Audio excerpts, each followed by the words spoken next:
आपका धन्यवाद। प्यारे भाइयों और बहनों, क्या आप सभी लोग अपने चूसक छुट्टियों का आनंद ले रहे हैं? मुझे आशा है कि आप आनंद के साथ प्रभु के प्रेम में इन छुट्टियों में विश्राम प्राप्त कर सकें। मुझे आशा है कि जिससे भी आप मिले, आप मसीह की सुगंध फैला सकें और बहुतायत के फलों को उत्पन्न कर सकें। मसीह की सुगंध को फैलाने का एक तरीका है भलाई का अनुसरण करना। सिर्फ विश्वासी भाइयों के साथ ही नहीं, बल्कि संसारिक लोगों के साथ, अपने संबंधी, अपने परिवार के लोगों के साथ हमें भलाई करनी है और इस प्रकार हमें मसीह की सुगंध को फैलाना है। आप में से यदि कोई भी, आपके परिवार के सदस्य या रिश्तेदार, यदि उन्होंने प्रचार नहीं पाया है, हाँ, उन्हें प्रचार करना महत्वपूर्ण है, लेकिन महत्वपूर्ण बात है हमारे कार्य, हमारा चलन। वो हमारे कार्यों को देखते हैं और हमारे कार्य ही जड़ें हैं, और वो आपके व्यवहार को देखकर कहेंगे कि हाँ, मैं भी ऐसा जीवन चाहता हूँ, और फिर वो भी हमारे साथ चर्च आएंगे। मुझे आशा है कि हम सभी लोग इस तरह से भलाई का अनुसरण कर सकें। सीनियर पास्टर का पिछला संदेश का प्रचार मैं आज करूंगी, जिसका विषय है भलाई का अनुसरण करना। यदि हम यीशु की सार्वजनिक सेवकाई को देखें तो हम देख सकते हैं कि परिस्थिति यद्यपि एक ही थी, लेकिन जिनके पास भले हृदय थे उन्होंने भलाई की।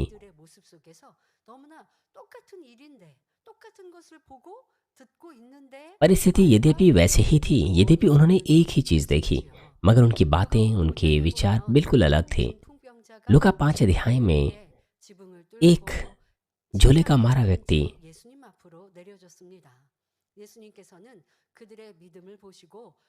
जो उसके मित्रों के द्वारा यीशु के पास लाया जाता है,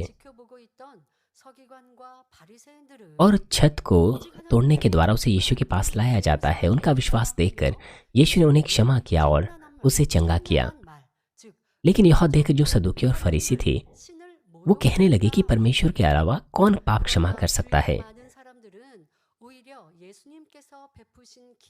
और ये कहने लगे कि यीशु ने ईश्वर निंदा की है। उसने परमेश्वर का तिरस्कार किया है।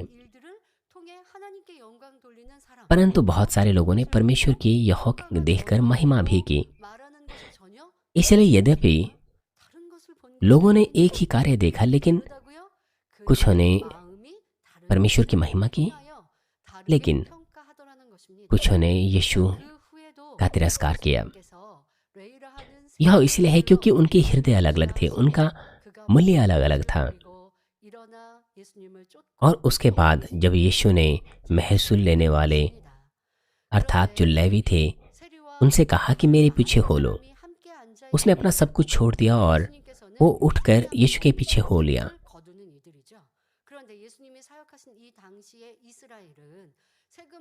महसूल लेने वाले वो लोग थे जो कर लिया करते थे। बीते समय में जब वो कर लिया करते थे, वो कर एकत्र करके रोम को दिया करते थे। इसीलिए उस वक्त इस्राएलियों को महसूल लेने वाले पसंद नहीं थे, वो उन्हें पापी मानते थे। हालांकि जब चीज़ें सब ठीक होती थी तब महसूल ज़्यादा नहीं होता था, लेकिन जब मुश्किलें होती थी तब महसूल ज़्यादा लिया जाता था। इसलिए महसूल लेने वालों से लोग नफरत करते थे। परंतु यीशु ने महसूल लेने वालों के हृदयों को देखा और सुसमाचार का प्रचार उन्हें दिया, और उनको सुसमाचार का स्वर्ग के राज्य का प्रचार किया। यीशु ने यह नहीं सोचा कि वो तो रोम के लिए कार्य करते हैं, बल्कि यीशु ने उन्हें बराबरी का व्यवहार किया और उन्हें भी उद्धार का मौका दिया। ये यीशु के कार्य थे। उनमें से कुछों ने तो सुसमाचार को सुनने का प्रयास किया और यीशु ने उन्हें सुसमाचार का प्रचार किया। उनमें से एक के घर तो यीशु गया और उसके साथ बैठा और उसके साथ खाया, भोजन भी किया। सदूकी और फरीसी यीशु के चेलों का यह कहकर तिरस्कार करने लगे कि वो क्यों महसूल लेने वालों और पापियों के साथ भोजन करते हैं। 바리새인들과 같이 예수님에 대하여 비방하는 사람들도 있더라는 것입니다. 뿐만 아니라 सिर्फ सदूकी फरीसी ही नहीं थे, बहुत से ऐसे लोग थे जो 마음이 इन बातों के लिए 성숙하여 यीशु की 놀라운 आलोचना करते थे। 표적으로 예수님을 믿게 되었는데 대제사장들은 और उसके साथ साथ 더욱 예수님을 हम देखते हैं कि लाजर के साथ क्या हुआ। जो भले हृदय के लोग थे, उन्होंने यह देखकर, 나사로까지 जो कि एक अकल्पनीय चिन्ह था, 악한 उन्होंने यीशु पर विश्वास किया। लेकिन जो महायाजक थे, वो यीशु को पकड़ने और उसे मारने के बारे में सोचने लग गए। 예수님을 죽이려 했던 서기관이나 바리새인들 그리고 और उससे और उसके साथ साथ वो लाजर को भी मार डालना चाहते थे। 마음에 और बाइबल 시기와 कहती हैं 자들이라고 कि जो सदूकी और फरीसी थे, जो यीशु को मारना चाहते थे, वो अपने हृदय में अत्यधिक बुराई से भरे हुए थे। कुछ लोगों ने परमेश्वर की महिमा की, इसीलिए उन लोगों को परमेश्वर की महिमा करनी चाहिए थी, परमेश्वर पर विश्वास करना चाहिए था। बजाय इसके उन्होंने यीशु का तिरस्कार किया, उसकी निंदा की। क्यों? क्योंकि वो स्वयं ऊंचा उठना चाहते थे, वो स्वयं ऊंचा पद पाना चाहते थे, वो विख्याति स्वयं पाना चाहते थे, आदर स्वयं पाना चाहते थे। इसीलिए उन्होंने बुराई प्रकट की, यद्यपि भला ही कार्य प्रकट क्यों ना किया गया था। और साथ ही साथ हम सुलेमान के न्याय में देखते हैं, पहला राजा 3 अध्याय 16 पद में हम देखते हैं कि भले हृदय के लोग बुरे हृदय के लोगों से किस तरह से अलग होते हैं। आप इस दृश्य को बहुत अच्छे से जानते हैं। आज हम इस दृश्य को देखेंगे भले और बुरे के दृष्टिकोण से। यहाँ पर सुलेमान,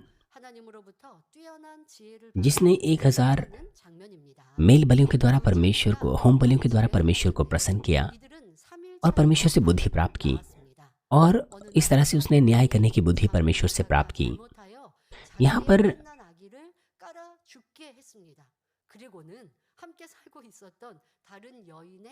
पर दो स्त्रियों के बारे में, अर्थात 2 वेश्याओं के बारे में दिया गया है, जिनके 2 बच्चे होते हैं और उनमें से एक की मृत्यु हो जाती है। इसीलिए जो दूसरी महिला है वो पहली के बच्चे को ले लेती है, और यह जो स्थिति है राजा के सामने चले जाती हैं।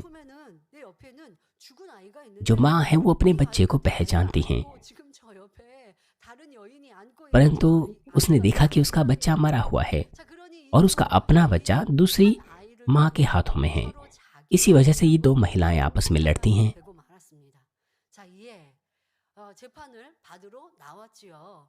और यह बहस सुलेमान राजा के सामने आती है कि वो न्याय करे। इसलिए सुलेमान ने कहा कि यह जो जीवित बच्चा है तलवार से काटकर 2 भागों में बांटा जाए और आधा आधा हिस्सा प्रत्येक महिला को दिया जाए।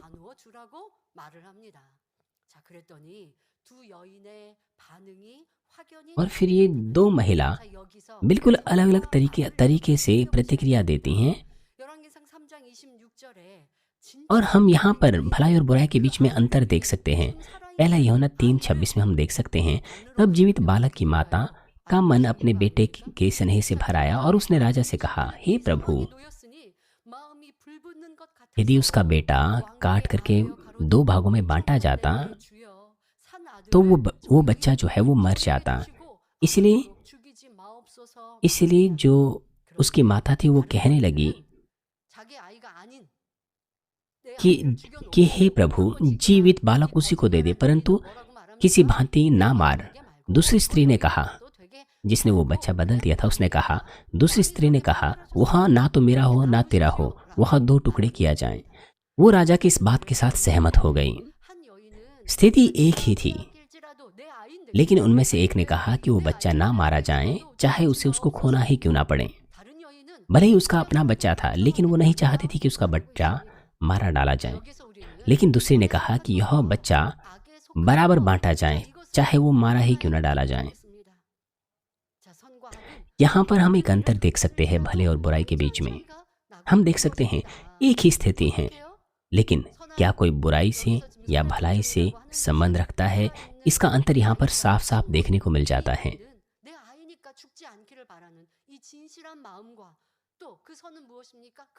ये उसका अपना बेटा था, वो नहीं चाहती थी कि वो बेटा उसका मारा जाए। वो उसे प्रेम करती थी, इसलिए वो नहीं चाहते थे कि वो मर जाएं। लेकिन लेकिन वो दूसरी महिला जो उस बच्चे की झूठी माँ बनी हुई थी, उसने अपने बच्चे की जगह दूसरा बच्चा रख लिया था और उसे परवाह नहीं थी, चाहे वो बच्चा मर भी जाए, उसे मारा डाला जाए, उसे परवाह नहीं थी, क्योंकि वो बच्चा उसका अपना बच्चा नहीं था। इसीलिए अंत में उसने इस तरह की बुरी बातें बोली, इस तरह का बुरा कार्य किया।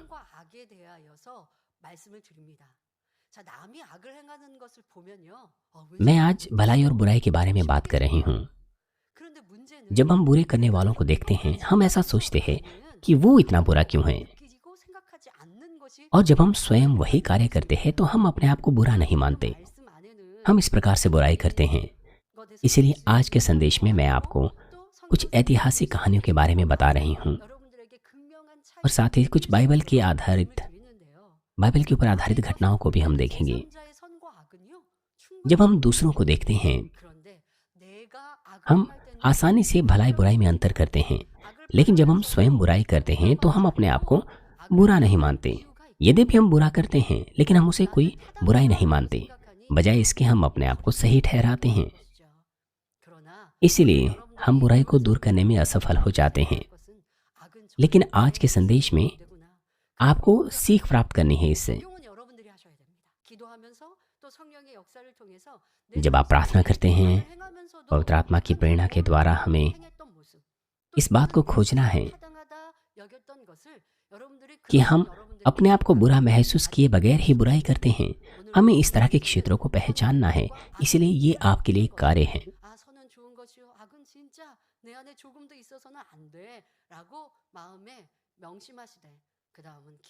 मुझे आशा है कि आप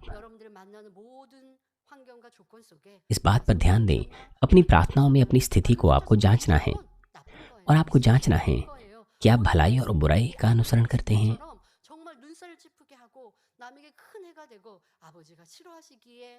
जब हम बुराई करते हैं, इससे दूसरों का नुकसान होता है। मुझे आशा है कि यह संदेश अपने जीवन में आप लागू करें। जब हम इतिहास को देखें, जब हम देखते हैं कि संसार में चीज़ें किस प्रकार से चल रही है, तो हम देखते हैं कि जो लोग भलाई करते हैं उनके काम बिल्कुल अलग होते हैं उन लोगों से जो बुराई करते हैं। प्यारे भाइयों और बहनों, आइए हम दो मामले देखेंगे। एक मामला वो है जहाँ पर लोग बुराई देखकर बुराई करते हैं, और दूसरा वो जहाँ लोग बुराई देखते हैं लेकिन भलाई के साथ वापस चुकाते हैं। सबसे पहले इस संदेश के द्वारा मुझे आशा है कि आप अपने जीवन को जांच सकें।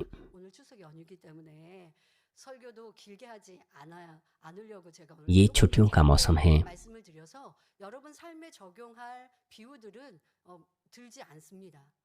मैं अपने संदेश को छोटा रखूंगी, मेरे पास ज़्यादा समय नहीं होगा, परंतु पवित्र आत्मा की प्रेरणा के द्वारा आपको अपनी तुलना इन लोगों से करनी है जिनके बारे में आज मैं आपको बताऊंगी।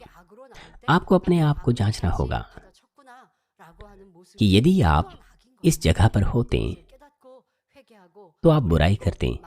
आपको उसको एहसास करना है और अपने मार्गों से मन फिराना है और अपनी बुराई को दूर करना है।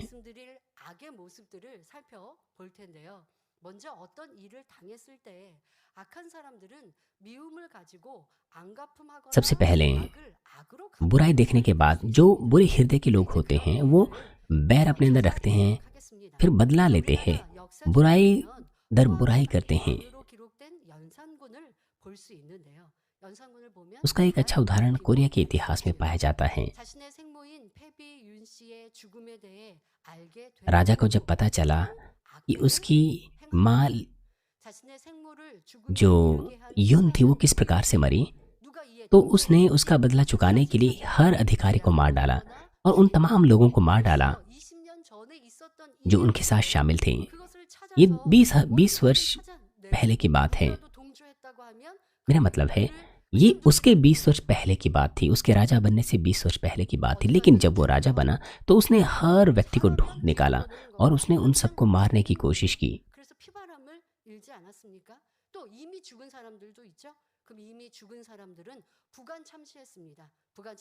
और जो लोग पहले से मर चुके थे, राजा ने उनके शव उखाड़ निकाले और तलवार से उन्हें काट डाला। इस प्रकार से एक बार उसे उन्हें मारा और इस तरह से जो सम्मान था उनका, वो सारा आदर और सम्मान खत्म कर दिया। ये सज़ा बहुत ही विषैली, आप कह सकते हैं, बहुत ही क्रूर सज़ा थी। ये चूसनवश की बात है। उसने उन तमाम लोगों को ढूंढ ढूंढ कर निकाला जिन्होंने उसकी माँ को मारा था, और वो अधिकारी जिसने आज्ञा का पालन करते हुए उस माँ को दंड दिया था, उसने उसे भी मार डाला था। हालांकि वह अधिकारी उसकी माँ को नहीं मार डालना चाहता था, मगर क्योंकि उसे राजा की आज्ञा का, उसके आदेश का पालन करना था, इसीलिए उसने दंड देते हुए उसका सर काट दिया। लेकिन जब राजा को यह बात पता चली तो उसने यहाँ तक कि उसे भी मार डाला।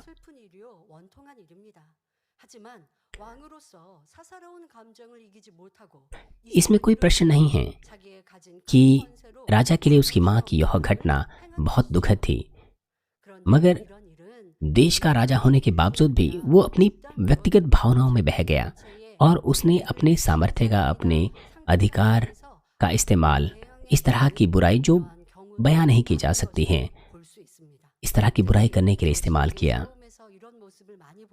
हम दूसरे लोगों के विरुद्ध बुराई करते हैं या विरोधी के विरुद्ध बुराई करते हैं। खासतौर पर इस तरह की चीज़ें राजनीति में देखने को मिलती हैं। आज भी यही चीज़ें देखने को मिलती हैं। राजनीतिक लोगों को जब कुछ भी लाभ की बात नहीं लगती हैं तो वो बुराई करते हैं, दूसरों के विरुद्ध आलोचना करते हैं, और कभी कभार ये टकराव शारीरिक लड़ाई में बदल जाते हैं।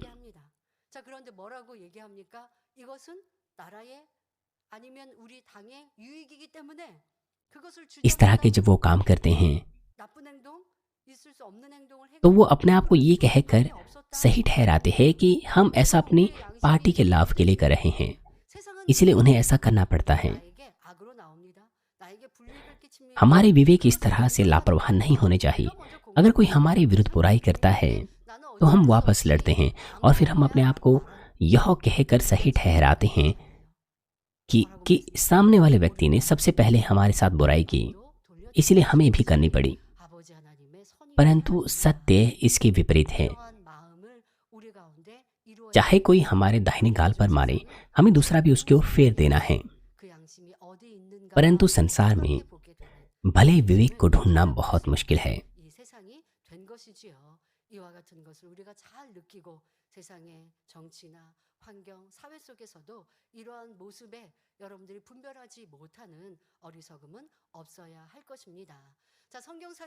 इसलिए हमें चीज़ों की पहचान सही सही करनी है जब हम संसार में हो रही चीज़ों को देखते हैं। बाइबल में भी हम ऐसे व्यक्ति को देखते हैं जो अपनी व्यक्तिगत भावनाओं में बह गया और बदले लिए, और इस प्रकार से बहुत ही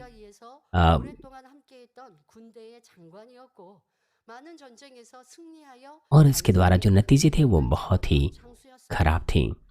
और ये योआब का मामला है। योआब एक बहुत साहसिक व्यक्ति था।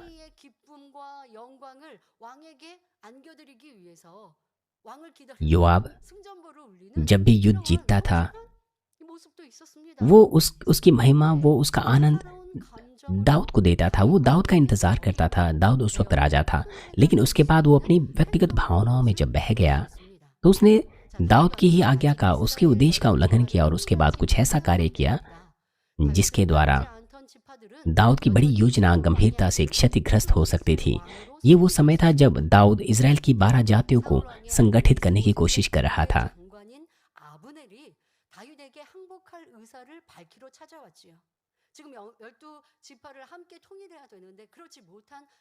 उस वक्त हम देखते हैं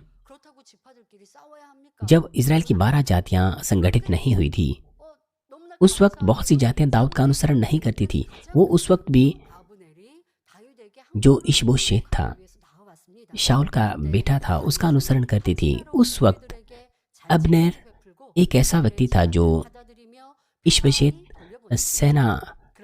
का सेनापति था। वो दाऊद के पास आता है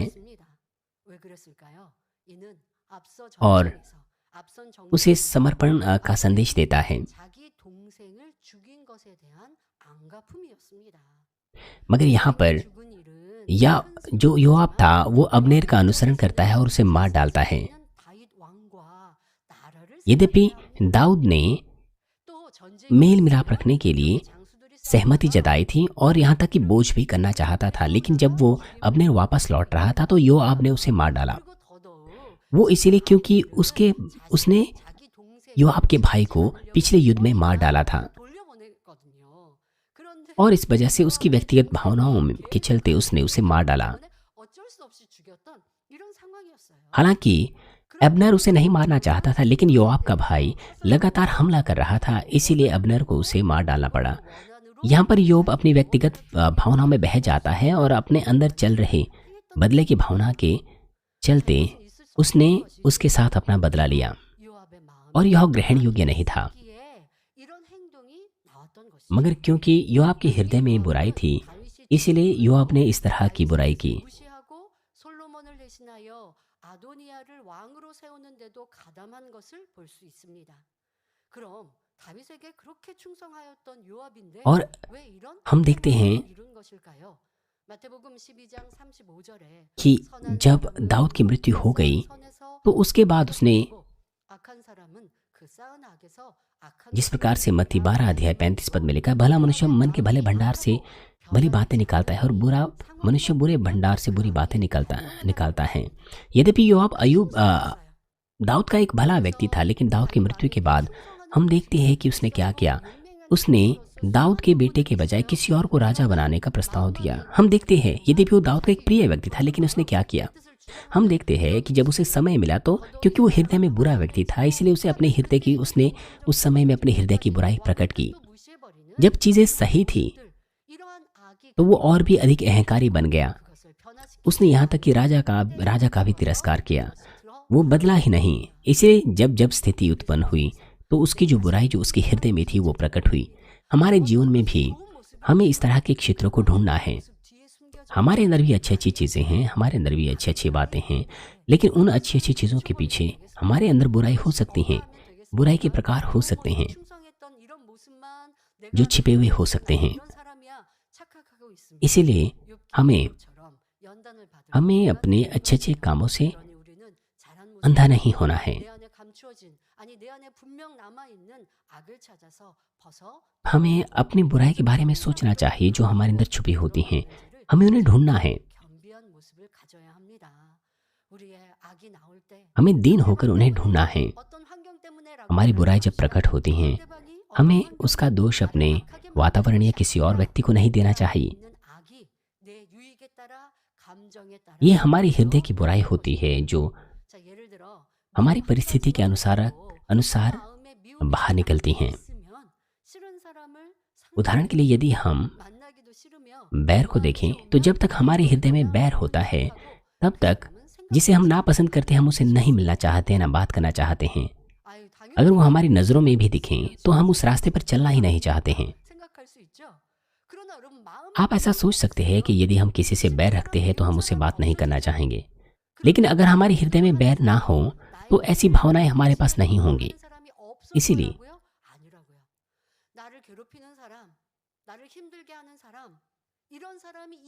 इसलिए यदि हमारे अंदर बुराई ना हो तो चाहे कोई हमारे विरुद्ध बुराई क्यों ना कर लें, हम उस व्यक्ति से बैर नहीं रखेंगे। इसलिए हम उसके प्रति नाराजगी नहीं दिखाएंगे, हम उसे नजरअंदाज नहीं करेंगे। परंतु जो समस्या है वो व्यक्ति नहीं है, बल्कि हमारी बुराई है। हमारी बुराई की वजह से हम उस व्यक्ति को नजरअंदाज करना चाहते हैं। समस्या दूसरा व्यक्ति नहीं है, बल्कि वह बुराई, वह बैर है जो हम में है। मान लीजिए कोई व्यक्ति आपके साथ बुराई करता है। कुछ तो उसे बैर वापस करते हैं, लेकिन कुछ उसे वापस बैर नहीं रखते हैं।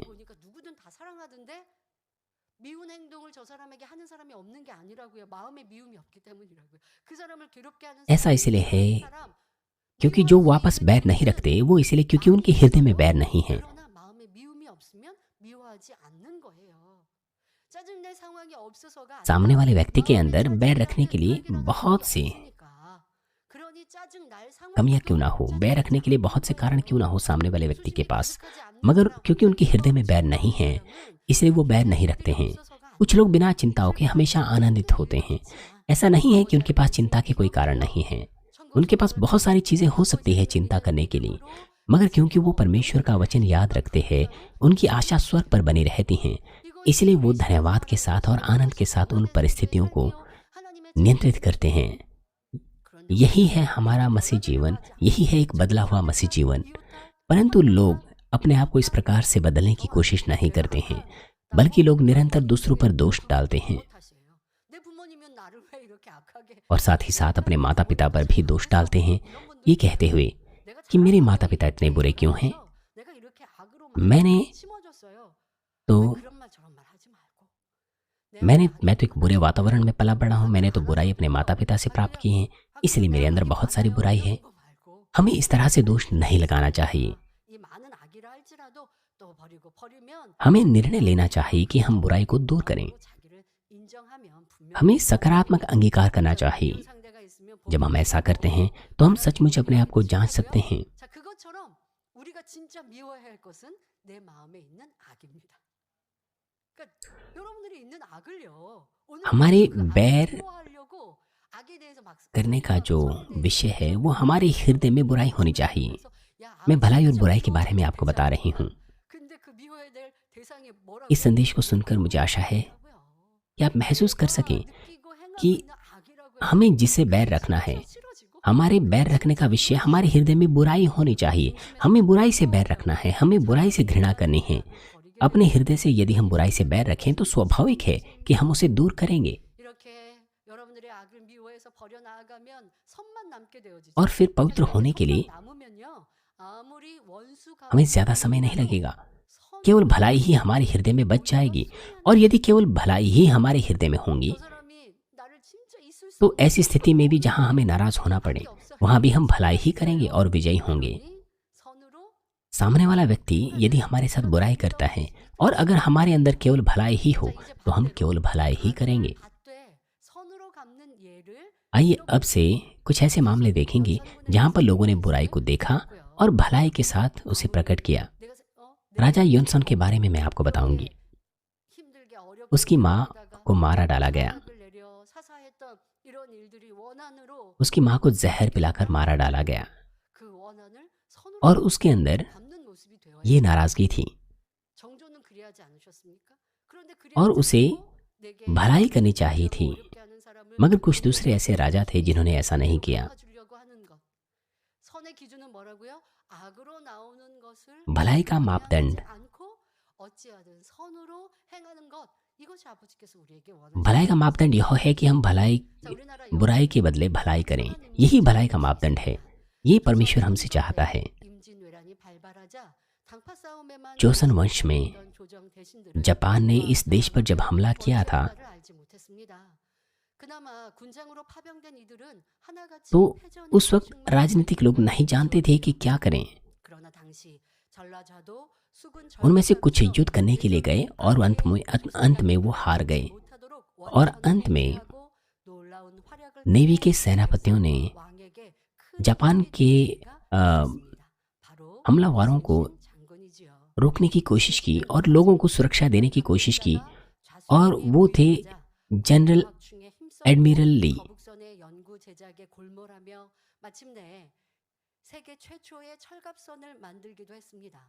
옥포에서부터 시작하여 한산 대첩 등 계속된 승리를 거두자 그 공로가 인정되어 최초로 उसे जब सेनापति के रूप में नियुक्त किया गया, उसने बहुत से लोगों को प्रशिक्षित किया और जीत पर जीत जब उसने हासिल की तो वो नेवी का एक सबसे ऊंचा अधिकारी बन गया। उसने अपने तमाम सिपाहियों को बहुत अधिक प्रशिक्षित किया, उन्हें ट्रेन किया और उन्हें इस कदर प्रशिक्षित किया कि उन लोगों ने बहुत से लोगों की मदद की। सेनापति सुनशिली वो निरंतर लोगों की परवाह करता था। वो पहले से अपने आप को तैयार रखता था आने वाली चीजों के विषय में, मगर फिर भी यद्यपि लोगों के लिए, राजा के लिए उसने अपने आप को इस तरह से बलिदान किया, फिर भी बुरे लोगों की ईर्ष्या और जलन के चलते उसे मृत्युदंड दे दिया गया। मगर कुछ धर्मी लोगों ने उसके विषय में बात की, इसीलिए उसे मृत्युदंड देने के बजाय उसे कैद खाने में डाला गया। 재임명되어 가보니 지금까지 만들어 놓았던 거북선도 없어지고 함선 또한도 많이 몰락되어져 12척밖에 남지 않았습니다. 그리고 병력 또한 빈약하기 이를 데 없었지요. 그러나 이순신 장군은 임금에게 올린 첫 번째 글에 함선이 12척이나 남아 있는 것을 감사합니다라고 보냈다고 합니다. 열악한 병력을 이끌고 명량에서 133척의 적선을 맞아 और इस प्रकार से 그 이듬해에는 यद्यपि उसे कैद खाने में डाला गया, लेकिन उसके बाद जब देश पर हमला हुआ तो उसे जेल से बाहर निकाला गया। लेकिन तब तक जितनी भी सिपाहियों को और जितने भी उसने युद्ध जहाज़ों को, युद्ध पोतों को तैयार किया था, उनमें से केवल 12 ही बचे हुए थे, बाकी सब खत्म हो गए थे। लेकिन उसके बाद भी वो राजा को यह कहकर पत्र लिखता है कि मैं धन्यवादी हूँ कि कम से कम हमारे पास 12 बचे हैं।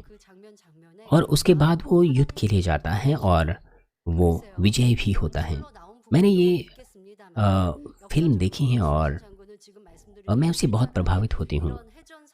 हालांकि कुछ फिल्में जो है वो उसकी कहानियाँ स्वयं से बनाई जाती हैं, लेकिन कुछ कहानियाँ वास्तविकता पर आधारित होती हैं।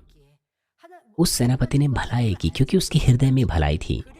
यद्यपि वो परमेश्वर और प्रभु को नहीं जानता था, परंतु उसने परमेश्वर की खोज की। वो स्वर्ग पर दृष्टि करता था, वो आराधना करता था और पिता परमेश्वर ने उसे प्रेरणा दी और उसकी मदद की। मैं ये सोचती थी, इस तरह से मुझे लगा।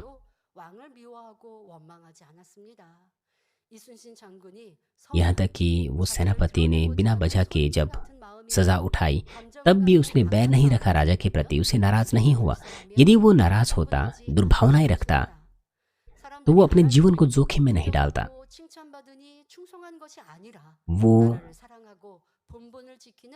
वो इसीलिए उसने विश्वास योग्यता इसीलिए नहीं दिखाई कि वो पहचान प्राप्त करे, क्योंकि वो हृदय से भला था। इसलिए वो अपने पूरे जीवन भर विश्वास योग्य रहा, यद्यपि उसकी निंदा ही क्यों न की गई। यह है सच्ची भलाई, धार्मिकता।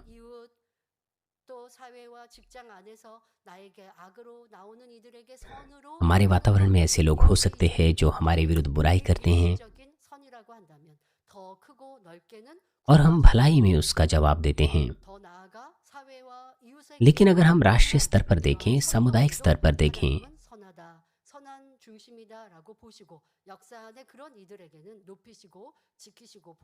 परमेश्वर भले लोगों के ऊपर कार्य करता है, उन्हें सुरक्षा देता है, उनके लिए कार्य करता है। सेनापति सुनशिल्ली वो कोरिया के इतिहास में एक बहुत जाना माना व्यक्ति बन गया। वो पहचान पाए या ना पाए, इसकी परवाह किए बगैर उसने विश्वास योग्यता का प्रदर्शन किया। लेकिन हम हमारे प्रभु और हमारे परमेश्वर को जानते हैं, हम भलाई का मापदंड जानते हैं। इसलिए भले ही ऐसा क्यों ना लगे कि इससे हमारा नुकसान होगा, फिर भी भलाई का अनुसरण करते हुए हमें आनंदित होना चाहिए परमेश्वर की सच्ची संतान के तौर पर।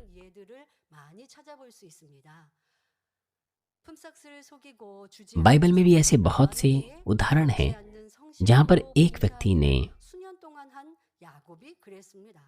बुराई को सहा लेकिन भलाई ही की।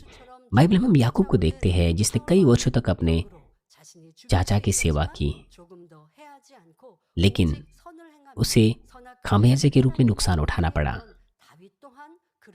और हम दाऊद को भी देखते हैं। दाऊद ने भी, यद्यपि शाऊल उसका पीछा कर रहा था, उसे मार डालना चाहता था, लेकिन दाऊद ने भलाई ही की। यदि हम अपने शारीरिक विचारों को इस्तेमाल करें, मेरा मतलब है दाऊद वो अपने शारीरिक विचारों का इस्तेमाल कर सकता था। वो सोच सकता था कि परमेश्वर ने शाऊल को मारने के लिए अवसर उसे दिया है, परंतु दाऊद ने ऐसा नहीं किया। यद्यपि शाऊल ने बिना वजह उसे मारने की कोशिश की, मगर दाऊद उससे नाराज नहीं था।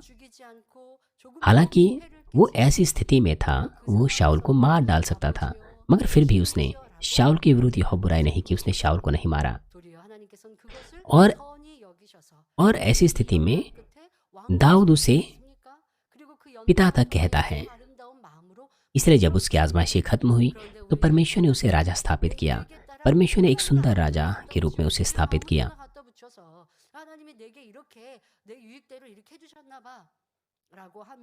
मगर लोग अपने शारीरिक विचारों का इस्तेमाल करते हैं। हमारा मानक विश्वास के पूर्वज होने चाहिए। हम यूसुफ के बारे में भी बात कर सकते हैं। यद्यपि उसके भाइयों ने दासत्व में उसे बेच डाला, पर वो नाराज नहीं था उनके प्रति, बल्कि उसने उन्हें बचाने का, उनके लिए उद्धार का अनुग्रह दिया।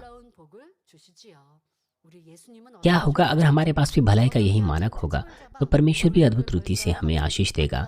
आप यीशु को देखें, यद्यपि लोगों ने जो बुरे करने वाले थे उस पर दोष लगाया, उसे मार डालने की कोशिश की, मगर यीशु ने हमेशा उनके साथ भलाई की। वो चाहता था कि वो पश्चाताप करें, हमेशा भलाई में उनकी अगुवाई की। अंततः जब उसे क्रूस पर भी लटकाया गया, तब भी वो उनके लिए प्रार्थना कर रहा था, जो उसका उपहास कर रहे थे कि पिता इन्हें क्षमा करिए, नहीं जानते ये क्या करते हैं।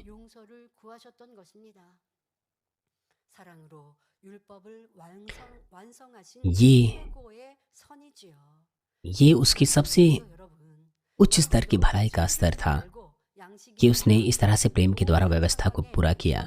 प्यारे भाई और बहनों, जब आप परमेश्वर के वचन को अपना खाना, अपनी रोटी बनाते हैं, तो आपको हर परिस्थिति में भलाई करनी है। आप हर परिस्थिति में भलाई करते हैं, मगर जब आपके अंदर भलाई की कमी होती है तो आप बुराई प्रकट करते हैं। इसलिए हमें क्या करना चाहिए कि हम हर परिस्थिति में भलाई कर सकें। सबसे पहले, क्योंकि हमने सीखा है कि जो भला करता है वो उसके मन के भले भंडार से निकलता है। इसीलिए सबसे पहले तो अपने हृदय को हमें बिना बुराई का भला हृदय बनाना है, एक शुद्ध हृदय जिसके अंदर बुरी बातें जैसे कि ईर्ष्या, बैर, जलन उखाड़ दी गई हों। और बुराई को उखाड़ने के लिए हमें अपने आप को बुराई करने से रोकना है। जब हम बुराई को दूर करने के लिए प्रार्थना करते हैं और जब हम वही काम अपने रोजमर्रा के जीवन में करते हैं, तो हमें जांचना है, हमें हमेशा सावधानी से जांचना है।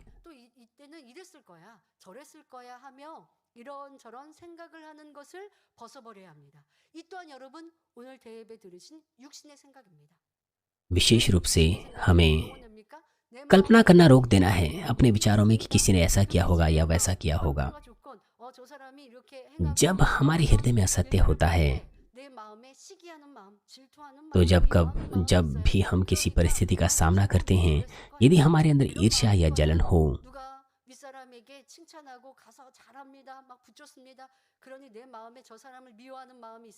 तो जब हम उस व्यक्ति को देखते हैं,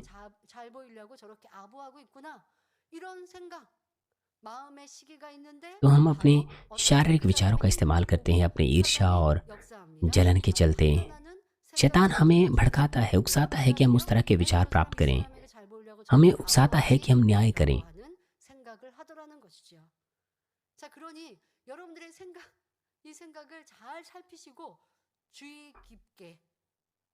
इसलिए हमें अपने विचारों को सावधानी से जांचना है, अपने आप को मुड़कर जांचना है।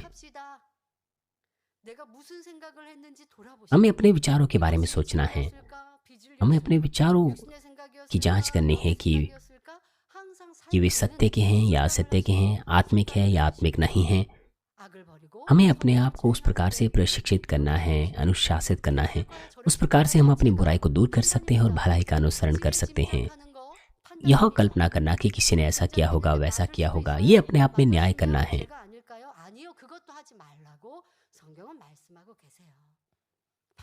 बाइबल हमें कहती है कि हम ऐसा ना करें। कभी कभार हाँ, हमारा न्याय करना उचित हो सकता है, लेकिन ऐसा होने पर भी हमें न्याय नहीं करना चाहिए, क्योंकि अक्सर हम गलत होते हैं। इसलिए हमें कल्पना नहीं करनी चाहिए कि किसी ने ये किया होगा या वो किया होगा। ये न्याय करना है। हमें सावधान रहना चाहिए, सचेत रहना चाहिए कि हमारे पास इस तरह के बुरे शारीरिक विचार ना हो। जब दो लोग कल्पना करते हैं, न- न्याय करते हैं, तो वो उसके बारे में वार्तालाप करते हैं, बातचीत करते हैं, इस तरह से शैतान के गढ़ को उत्पन्न करते हैं। इसीलिए इफिसियों 4:29 पर कहता है, कोई गंदी बात तुम्हारे मुंह से ना निकले, पर आवश्यकता के अनुसार वही जो उन्नति के लिए उत्तम हो, ताकि उससे सुनने वालों पर अनुग्रह हो।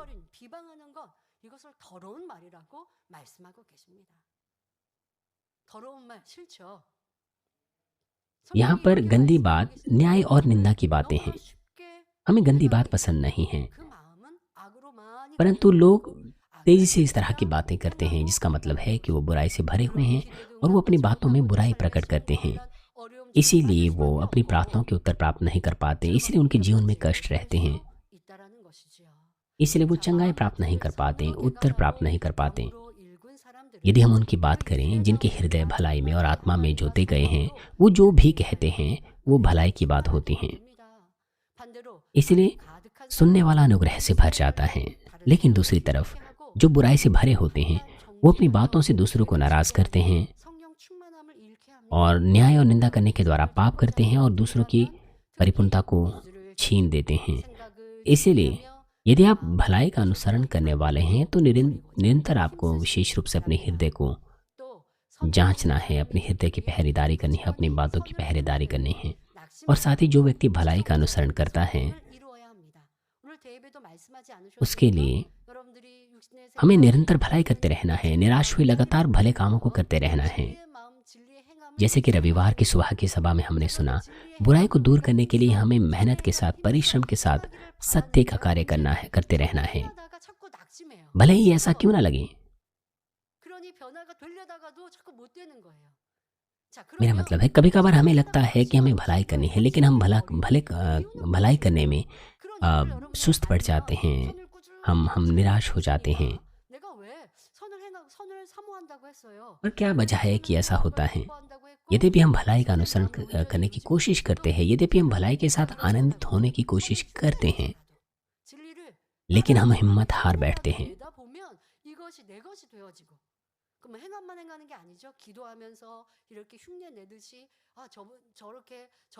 प्रार्थनाओं के द्वारा हमें कम से कम भले लोगों की नकल करने की कोशिश करनी चाहिए। भले ही उनकी भलाई हमारे पास नहीं है, लेकिन कम से कम हम उनके भले कामों की नकल करें और बुराई को दूर करने की कोशिश करें। तो इस तरह से धीरे धीरे करके एक भला हृदय हम साध सकते हैं। महत्वपूर्ण बात यह है कि हम परिश्रम के साथ ऐसा करें, लेकिन समस्या यह है कि हम हिम्मत हार बैठते हैं भलाई करने में और फिर छोड़ देते हैं। क्या वजह है हमारी हिम्मत हारने का? क्या वजह है क्या वजह है कि हम बीच में ही छोड़ देते हैं?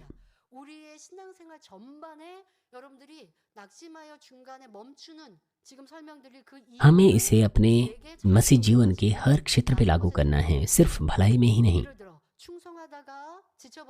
यदि आप परमेश्वर के राज्य के लिए काम करते हुए थक जाएं, या आपका जुनून ठंडा पड़ जाए, या अपने विश्वास में आप धीमे पड़ जाएं, तो आपको अपने आप को जांचना चाहिए।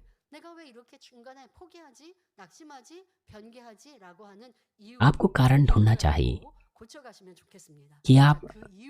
कि क्यों आप बीच में ही छोड़ देते हैं, आप हिम्मत हार देते हैं। आपको अपने अंदर सुधार करनी है। उसकी वजह यह है कि आप अपने कामों के बदले कुछ ना कुछ वापस पाने की इच्छा रखते हैं।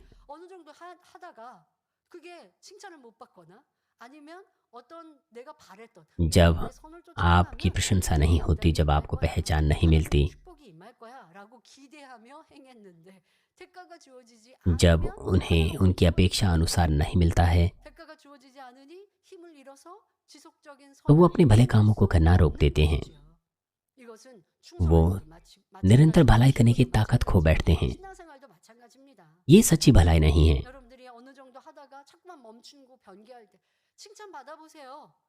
हमारी विश्वास योग्यता, हमारी प्रार्थनाओं पर भी यही लागू होता है।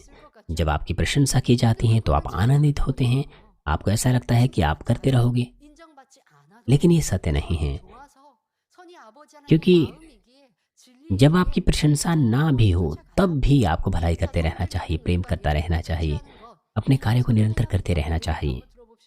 근데 내가 굳이 했는데 아무도 알아주지 않아요.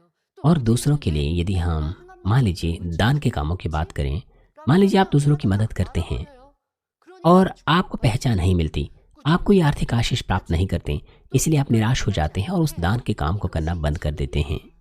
그러니 우리는 लेकिन ऐसा नहीं होना 그러므로 चाहिए, 칭찬을 आपको अपने काम को करते 받기를 रहना चाहिए। 위로받기를 바랄 것이 아니라 선을 행하는 것, 충성하는 것, 변화되는 इसलिए 것을 हमें ये 먼저 अपेक्षा नहीं रखनी चाहिए कि दूसरे हमें पहचानें, हमें हमारी सराहना करें।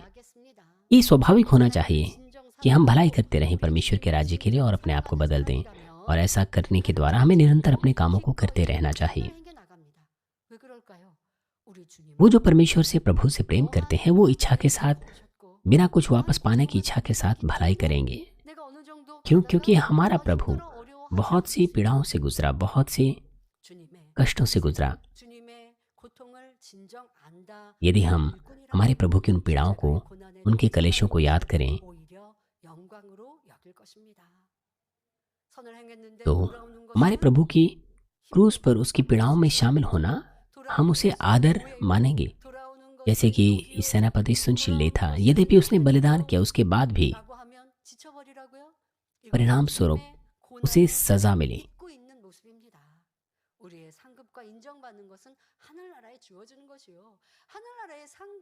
लेकिन हमें स्वर्ग में प्रतिफल मिलेगा, परंतु सिर्फ 더군다나 선을 행하는 것이라면 큰 기쁨이 즐거움이 되는 것 이것이 아버지 इसलिए जब भलाई की बात हो तो हम आनंद के साथ उसमें शामिल हो। जिन लोगों की हृदय भलाई से भरे होते हैं, वो वापस पाने की इच्छा नहीं रखते हैं। 오직 자신의 모든 것까지 바치고 헌신하는 것을 기쁨으로 여기지요. अपना सब कुछ बलिदान करना, समर्पित करना उन्हें आनंदित लगता है। और जब वो ऐसा करते हैं, वो अपने अंदर बैर नहीं रखते, ना ही नाराजगी रखते हैं। वो केवल अच्छा ही सोचते हैं कि कैसे और अधिक अपने आप को मैं बलिदान करूं, कैसे और अधिक मैं उसे आनंद दूं। पिता परमेश्वर का महान प्रेम जब उनके ऊपर आता है, तो वो स्वर्ग में महान बनेंगे और साथ ही इस धरती पर भी। इसलिए हमें भलाई का अनुसरण करना चाहिए और तेजी से बदल जाना चाहिए। आइए यह संदेश का सारांश मैं आपको दूंगी। परमेश्वर जो हमसे चाहता है वो है सब बातों में भलाई से सोचना और कार्य करना। जैसे कि मैंने आपको पहले भी बताया, यद्यपि हम बाइबल के लोगों को देखें, खासतौर पर हमारे पूर्वज थे, जब उनकी निंदा की गई तो उन्होंने वापस निंदा नहीं की। जैसे कि मत्ती 12 अध्याय, अगर हम यीशु की बात करें, मत्ती 12 अध्याय 19-21 पद में लिखा है, वह ना झगड़ा करेगा, ना धूम मचाएगा, ना बाजारों में कोई उसका शब्द सुनेगा। वह कुचले हुए सरकंडे को ना तोड़ेगा, ना धुआं देती हुई बच्ची को बुझाएगा, जब तक न्याय को प्रबल ना कराएं। और अन्य जाति उसके नाम पर आशा रखेगी। और पहला पत्रस 2:22-24 हमें कहता है, ना तो उसने पाप किया, ना उसके मुंह से छल की कोई बात निकली। वह गाली सुनकर गाली नहीं देता था और दुख उठाकर किसी को भी धमकी नहीं देता था। वह अपने आप को सच्चे न्याय के हाथ में सौंपता था। वह आप ही हमारे पापों को अपनी देह पर लिए हुए क्रूस पर चढ़ गया, जिससे हम पापों के लिए मर कर के धार्मिकता के लिए जीवन बिताएं। उसी के मार खाने से तुम चंगे हुए। इसीलिए यदि हम बुराई देखें और उसके बदले अगर हम बुराई ना करें, भलाई का अनुसरण करें, तो वो लोग पश्चाताप करेंगे। यही परमेश्वर हमसे चाहता है। यदि हमारे पास ऐसा हृदय हो, तो जहाँ भी हम होंगे तो बुराई दूर हो जाएगी और विवाद खत्म हो जाएंगे और आसपास के लोग भी खुश होंगे। इसलिए मैं प्रभु के नाम से प्रार्थना करती हूँ कि आप सभी लोग उचित रूप से प्रभु के सामने व्यवहार करें और प्रभु को हर परिस्थिति में आनंदित करें और हर मामले में अच्छे फल उत्पन्न करें और इस प्रकार से परमेश्वर के द्वारा प्रेम पाने वाले आशीषित संतान बने। आइए इस संदेश पर सोचते हुए सभी लोग साथ मिलकर प्रार्थना करेंगे। 나 또한도 그러한 악은 없었는지, 또 선을 흠모하고 사모하되 아버지 원하시는 선을 이제 변개함 없이 낙심치 아니하고 행할 수 있는 모든 성도님들이 되게 하여 주옵소서. 감사드리며 우리 주 예수 그리스도 이름으로 기도하옵나이다. 아멘. 당회장님의 환자를 위한 기도를 받겠습니다. 아픈 곳이나 연약한 곳에 손을 얹고 기도받으시고, 아프지 않으신 분들은 가슴에 손을 얹고 마음의 소원을 위해 믿음으로 기도받으시기 बीमारों के लिए 바랍니다. प्रार्थना ग्रहण की जाएगी सीनियर पास्टर जी के द्वारा। 전능하신 사랑의 아버지 하나님, हालेलुया। सर्वशक्तिमान हमारे प्रेमी पिता परमेश्वर, 성도님들 위해 कृपया अपना हाथ तमाम विश्वासियों पर रखें जो इस वक्त इस प्रार्थना को ग्रहण कर रहे हैं। 화상을 통해 기도 समय और दूरी को मिटाते हुए अपना कार्य उन लोगों पर प्रकट कीजिए जो इस वक्त इस प्रार्थना को ग्रहण कर रहे हैं। जीसीएन इंटरनेट पर शाखा और संघी कलीसियाओं में और परमेश्वर की संतान संसार भर में सभी लोगों पर अपना हाथ रखें। 긍정적인 생각과 हृदय से विश्वास करने के योग्य उन्हें विश्वास दीजिए। तमाम नकारात्मक विचार और शक 주옵소서. दूर कीजिए। तमाम क्लेश और आजमाइशें उनसे दूर कीजिए। सिर से लेकर पैर तक सभी अंदरूनी अंग, कोशिकाएं, उत्तक और तंत्रिकाएं और जो भी बीमार अंग हैं उन्हें पवित्र आत्मा की आग के द्वारा जला दीजिए और मूल ज्योति के द्वारा। 예수 그리스도의 이름으로 यीशु मसीह के नाम से मैं आज्ञा देता हूँ, शत्रु, दुष्ट और शैतान, सभी बीमारियां, रोगाणु, विषाणु और निर्बलताएं दूर हो, ज्योति आ जाएं। कृपया उनके तमाम असाध्य और अंतकारी रोग पवित्र आत्मा की आग के द्वारा झुलसा दीजिए। तमाम प्रकार की महामारियां, मलेरिया सहित दूर कीजिए। सभी संक्रामक रोग जैसे कि जुकाम और बुखार दूर हो, उन्हें सुरक्षा दीजिए। सभी प्रकार के रोगाणुओं और विषाणुओं से 않게 지켜 주옵소서. 위암, 폐암, सभी पेट, फेफड़े, जिगर, छाती, यूट्रिन और आंतों के कैंसर से उन्हें चंगा कीजिए। एड्स, लोकेमिया, दिमागी रक्तघात, उच्च रक्तचाप, धीमा रक्तचाप, मधुमेह, थायराइड की समस्याएं, हृदय, फेफड़े और स्त्री रोग और तमाम सूजन और जलन दूर हो। 개 하여 주옵소서. 소아마비, 중풍, 관절염, पोलियो, लकवा, गठिया और हन्नी डिस्क से उन्हें चंगा कीजिए। 신경통을 पीठ दर्द, सिर दर्द और मानसिक दर्द और सभी दूसरे दर्द गायब हो जाएं।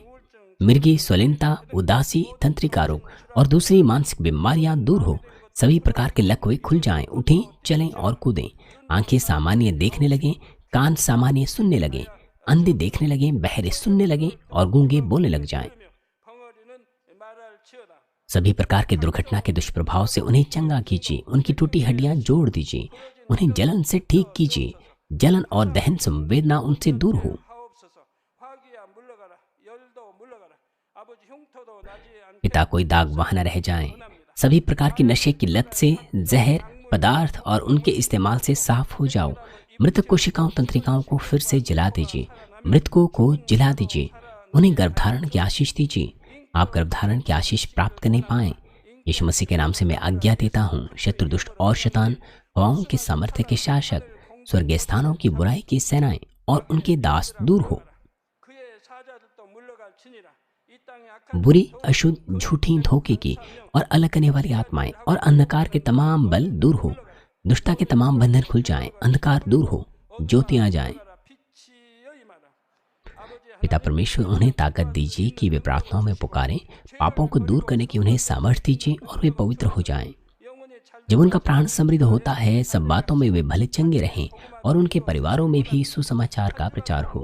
사고와 उन्हें सुरक्षा दीजिए सभी दुर्घटनाओं से और विपत्तियों से पूरे सप्ताह भर, और आशीष दीजिए कि एक समृद्ध जीवन बिना समस्या के वे जी सकें। पवित्र आत्मा के अग्नि में बाड़े में स्वर्गीय सेना, स्वर्गदूतों और अपनी धधकती आंखों से अपने सभी बच्चों को, उनके घर, कार्यशालाओं और व्यापारों को सुरक्षा दीजिए। 명철을 더하시고 विद्यार्थियों को बुद्धि और समझ दीजिए। जोश और जुनून, मेहनत से पढ़ाई करने के लिए उन्हें दीजिए। उनका हृदय और मन संसारिक चीजों से बचाएं और वो परमेश्वर को और भी अधिक जोश के साथ प्रेम करने पाएं। 주옵소서. 하나님의 참 चाहे आपके बच्चे खाएं, पिएं या जो कुछ भी करें, इन सब में वो अपना जीवन पिता परमेश्वर आपको महिमा देते हुए जीने पाएं।